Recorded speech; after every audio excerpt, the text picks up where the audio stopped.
सोचिए, कर्म फल के न्यायाधीश शनिदेव अचानक उल्टी चाल चलने लगे तो क्या होगा? क्या आपकी मेहनत का फल रुक जाएगा या अचानक जिंदगी करवट बदल लेगी? नमस्कार, आज इस पॉडकास्ट में हम गहराई से समझेंगे वक्री शनि ग्रह का असली असर कर्म, करियर, रिश्ते और जीवन पर। तो चलिए पॉडकास्ट प्रारंभ करते हैं। नमस्कार। ज्योतिष की दुनिया में ना ग्रहों की चाल हमेशा ही एक उत्सुकता जगाती है। बिल्कुल। खासकर जब शनि जैसे ग्रह की बात हो। हाँ, बिल्कुल। शनि का नाम सुनते ही लोग थोड़ा सोचने लगते हैं। सही कहा। तो आज हम शनि की चाल में जो हाल के और आने वाले कुछ अहम बदलाव हैं, उन पर आधारित ज्योतिषीय विश्लेषणों की थोड़ी गहराई में उतरते हैं। जरूर। कि शनि के वक्री होने और फिर नक्षत्र बदलने का क्या असर हो सकता है। हाँ, देखें कि ये चालें अलग अलग राशियों पर और हमारे जीवन के पहलुओं पर, खासकर जैसे करियर वगैरह पर कैसे असर डाल सकती हैं। हाँ, तो समझने की कोशिश करते हैं। ठीक है, तो चलिए शुरू करते हैं।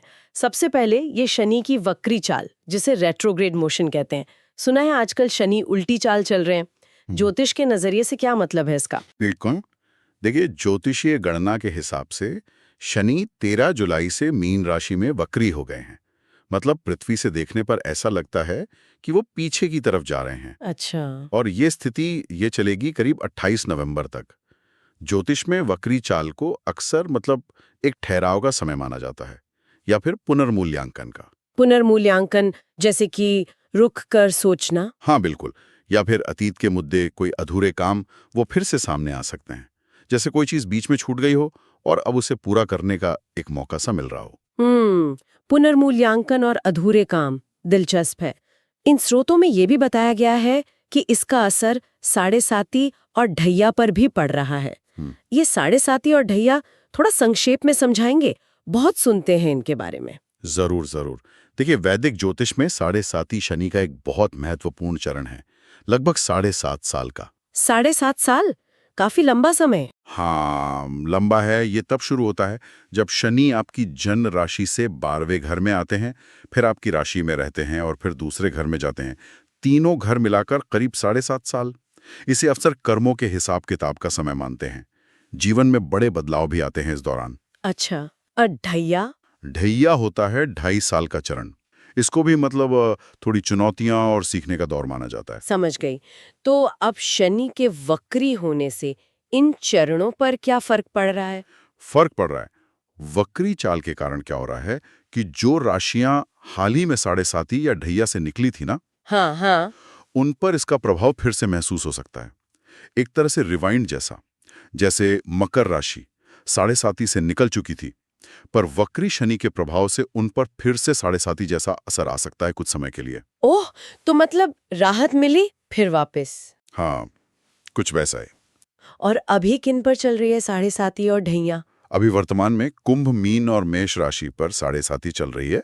तो अगर मकर, कर्क, वृश्चिक को भी जोड़ लें तो कुल कितनी राशियां प्रभावित हो गई? हाँ, तो अगर हम देखें, मकर, कुंभ, मेष, कर्क, वृश्चिक, सिंह, धनु, ये 8 तो सीधे प्रभावित हैं और कुछ विश्लेषणों में कन्या और सिंह पर भी अतिरिक्त प्रभाव बताया गया है।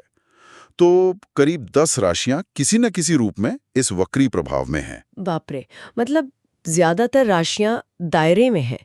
वृषभ और तुला पर कम असर है क्या? हाँ, तुलनात्मक रूप से वृषभ और तुला पर इसका सीधा तीव्र प्रभाव कम बताया गया है। तो ये जो वक्री चाल है नवंबर तक, इसका जीवन के अलग-अलग पहलुओं पर कैसा असर दिख रहा है इन विश्लेषणों में? कोई खास ट्रेंड्स? हाँ, कुछ सामान्य ट्रेंड्स तो हैं। जैसे मैंने कहा, पुनर्मूल्यांकन, तो करियर में अचानक बदलाव आ सकता है, या कोई पुरानी अटकी हुई चीज, कोई पुराना प्रोजेक्ट वो फिर से शुरू हो सकता है। अच्छा। कुछ राशियों के लिए ये अच्छा भी हो सकता है, कुछ के लिए थोड़ी चुनौती भी ला सकता है। जैसे मेष राशि के लिए करियर में कोई अप्रत्याशित मोड़ या लाभ की संभावना बताई गई है। हो सकता है कोई पुराना अवसर फिर से दरवाजे पे दस्तक दे। और वृषभ राशि वालों के लिए संपत्ति या स्थान परिवर्तन से जुड़े मामले एक्टिव हो सकते हैं। कोई जमीन जायदाद का मामला अटका हो तो वो आगे बढ़ सकता है। और बाकी राशियों के लिए क्या सबके लिए करियर या संपत्ति ही मुख्य मुद्दा है? नहीं नहीं, ऐसा बिल्कुल नहीं है। हर राशि के लिए अलग अलग पहलू ज्यादा महत्वपूर्ण हो सकते हैं। जैसे मिथुन राशि के लिए पिता के स्वास्थ्य का ध्यान रखने या बेवजह के वाद विवाद से बचने की सलाह दी गई है। ओके, कभी संकेत मिल रहा है ये तो दिलचस्प है कि एक ही ग्रह की चाल कैसे अलग-अलग राशियों के लिए जीवन के अलग-अलग हिस्सों को छू रही है। अच्छा, तुला से मीन तक की राशियों के लिए क्या खास संकेत हैं? हाँ, तो तुला राशि वालों को सलाह है कि करियर पर फोकस बढ़ाएं। और हाँ, विवाह या संतान संबंधी अगर कोई मामला अटका हुआ था तो वो हल हो सकता है। ठीक है। वृश्चिक के लिए स्थान परिवर्तन का योग बन रहा है या फिर कोई नया काम शुरू करने से लाभ मिल सकता है। धनु के लिए ये वक्री चाल अच्छी मानी जा रही है। करियर में भी लाभ और परिवार में भी खुशी का माहौल रह सकता है। और मकर, जिन पर 7.5 जैसा असर वापस आया है। हाँ, मकर वालों को थोड़ी सावधानी रखनी होगी, खासकर करियर में मुश्किलें आ सकती हैं। शांति बनाए रखना और विवादों से बचना उनके लिए जरूरी है। और कुंभ, मीन। कुंभ वालों को स्वास्थ्य का ध्यान रखना होगा, लेकिन करियर में सफलता भी मिल सकती है, मेहनत करनी पड़ेगी। और मीन राशि वालों के लिए भी करियर में बदलाव की संभावना है, पर उन्हें भी सलाह है कि विवादों से बच कर रहें। तो कुल मिलाकर ये वक्री चाल एक तरह से चीजों को धीमा करके हमें दोबारा सोचने का मौका दे रही है, पर साथ ही कुछ अप्रत्याशित मोड़ भी ला सकती है। ये तो हुई नवंबर 2025 तक की बात, लेकिन ज्योतिषीय सूत्र ये भी बता रहे हैं कि शनि का एक और महत्वपूर्ण बदलाव आने वाला है, जो शायद इससे भी गहरा असर डाल सकता है। हाँ, आप बिल्कुल सही कह रही हैं। ये वक्री चाल तो एक पहलू है। शनि की चाल में एक और बहुत अहम घटनाक्रम आने वाला है। वो क्या है? ज्योतिषीय गणनाओं के अनुसार 3 अक्टूबर 2025 से 20 जनवरी 2026 के बीच शनि फिर से नक्षत्र बदलेंगे, वो भी वक्री होकर। अच्छा, कैसे? वो उत्तरा भाद्रपद नक्षत्र, जिसमें वो अभी हैं, उससे निकलकर वापस पूर्वा भाद्रपद नक्षत्र में प्रवेश करेंगे। ये लगभग 3.5 महीने का समय होगा, अक्टूबर 2025 से जनवरी 2026 तक। नक्षत्र, ज्योतिष में नक्षत्रों का क्या महत्व होता है? राशियों से अलग कैसे हैं ये? और ये पूर्वा भाद्रपद नक्षत्र, ये इतना खास क्यों माना जा रहा है? देखिए, वैदिक ज्योतिष में पूरा राशि चक्र 360 डिग्री का है। इसे 12 राशियों में बांटा गया है, लेकिन उससे भी सूक्ष्म विभाजन है नक्षत्रों का। 27 नक्षत्र। 27 नक्षत्र, ओके। हर नक्षत्र की अपनी एक अलग ऊर्जा होती है, अपने गुण, अपने देवता होते हैं। ये राशियों से भी ज्यादा सूक्ष्म, मतलब फाइनल लेवल पर प्रभाव डालते हैं। और पूर्वा भाद्रपद नक्षत्र? इसे ज्योतिष में एक बहुत ही रहस्यमयी और गहरा नक्षत्र माना जाता है। रहस्यमयी किस तरह से? इसका संबंध अक्सर उन चीजों से जोड़ा जाता है जो सतह के नीचे छिपी होती हैं। हमारे गहरे डर, हमारी अधूरी इच्छाएं, हमारे कर्मों का हिसाब, यहाँ तक कि मोक्ष की तलाश से भी। गहरी बातें हैं ये तो। हाँ, और इसके देवता अज एक पाद बताए गए हैं। उनका स्वरूप भी काफी रहस्यमयी माना जाता है।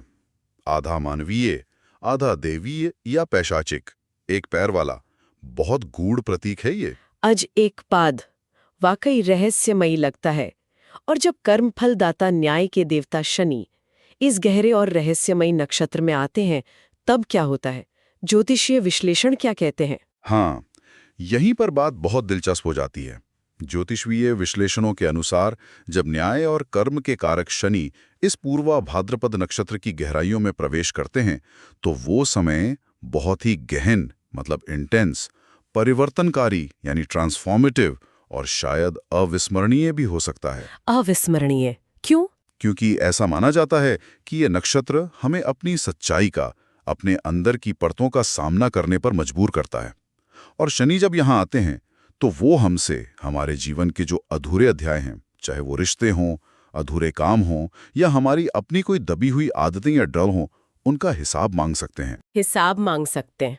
मतलब ये हुआ कि ये 3.5 महीने का जो समय है, अक्टूबर 2025 से जनवरी 2026 तक, ये हमें अपने अंदर झांकने पर मजबूर करेगा।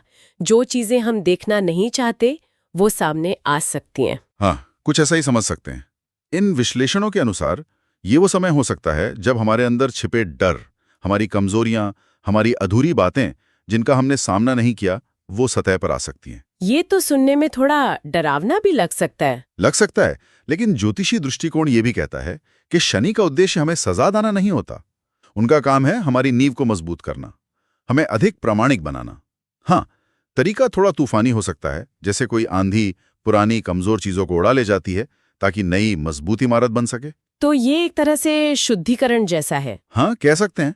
ये गहरे आत्मनिरीक्षण और जबरदस्त परिवर्तन का समय हो सकता है।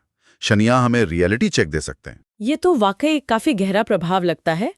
क्या ये सभी राशियों को एक जैसा प्रभावित करेगा या यहाँ भी अलग अलग असर देखने को मिलेगा?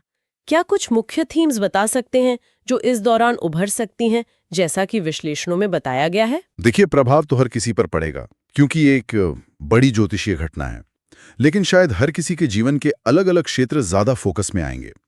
कुछ मुख्य थीम्स वो हैं। बताइए। एक तो है आत्म पहचान और स्वास्थ्य। कुछ राशियों के लिए यह समय अपनी पहचान, अपनी सेहत और जीवन की दिशा पर गहराई से सोचने का हो सकता है। मिसाल के तौर पर मीन राशि, जो उस समय साढ़े साथी के मध्य में होगी, उनके लिए ये अपनी सीमाओं को समझने, धैर्य रखने और स्वास्थ्य पर बहुत ज्यादा ध्यान देने का समय हो सकता है। आत्मचिंतन जरूरी होगा, पर अकेलेपन या सेल्फ डाउट से बचने की सलाह भी है। स्वास्थ्य और सेल्फ आइडेंटिटी। और दूसरी थीम है रिश्ते और साझेदारी। कुछ राशियों के लिए यह समय रिश्तों की सच्चाई परखने का हो सकता है, चाहे वो निजी रिश्ते हों या बिजनेस पार्टनरशिप।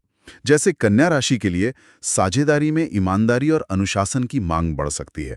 जो बातें छुपाई गई हैं या अनकही हैं, वो सामने आ सकती हैं। स्पष्ट बातचीत की जरूरत पड़ेगी। रिश्तों का इम्तिहान, ठीक है। और तीसरी थीम? तीसरी है वित्त और जिम्मेदारियां। कुछ लोगों के लिए ये वित्तीय मामलों पर ध्यान देने का समय हो सकता है। टैक्स, बीमा, जॉइंट अकाउंट्स, विरासत के मामले। सिंह राशि, जो उस समय कंटक शनि या ढैया के प्रभाव में होगी, उनके लिए फाइनेंशियल और इमोशनल क्लैरिटी बहुत जरूरी हो सकती है। जोखिम भरे निवेश से बचने की सलाह दी गई है। पैसे और जिम्मेदारी, ओके। और कोई मुख्य थीम? हाँ, एक और है आंतरिक शांति और घर। कुछ राशियों के लिए घर, परिवार और मन की शांति से जुड़े मुद्दे ज्यादा महत्वपूर्ण हो सकते हैं।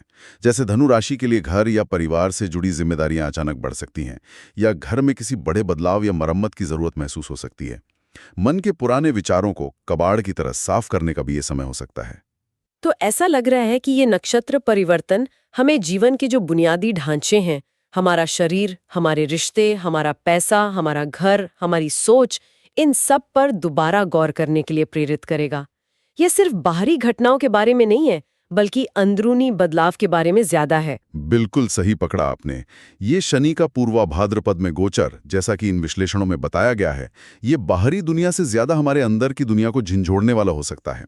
ये हमें अपनी कमजोरियों को पहचानने और उन्हें अपनी ताकत में बदलने का एक अनूठा मौका दे सकता है। कैसे? कमजोरियों को ताकत में कैसे बदलें? ये समय हमसे पूछ सकता है कि हम वास्तव में क्या चाहते हैं, हमारे सिद्धांत क्या हैं, क्या हम उनके अनुसार जी रहे हैं। जैसे मकर राशि के लिए यह समय बातों से ज्यादा कर्म पर जोर देने का हो सकता है, अपनी कम्युनिकेशन स्किल को रिफाइन करने का, सोच समझकर बोलने का। या जैसे वृश्चिक राशि वालों को ये अपनी रचनात्मकता की गहराई में उतरने और बाहरी दिखावे से बचने के लिए प्रेरित कर सकता है, अपनी असली प्रतिभा को निखारने का समय। ये वाकई गहरा विश्लेषण है। तो हमने शनि के इन दो महत्वपूर्ण बदलावों, एक तो वक्री चाल जो नवंबर 2025 तक है, और दूसरा ये पूर्वा भाद्रपद नक्षत्र में गोचर जो अक्टूबर 2025 से जनवरी 2026 तक है, इन पर आधारित ज्योतिषीय विचारों को समझने की कोशिश की। अगर हमें मुख्य बातें याद रखनी हो तो वो क्या होंगी, एक सार की तरह?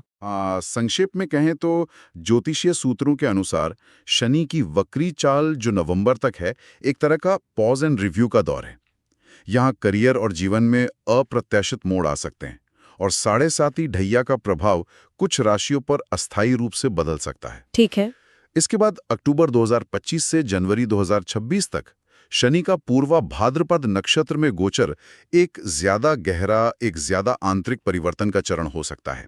ये समय हमारे अधूरे कर्मों का हिसाब करने, अपनी सच्चाई का सामना करने और जीवन की नींव को मजबूत करने पर जोर दे सकता है।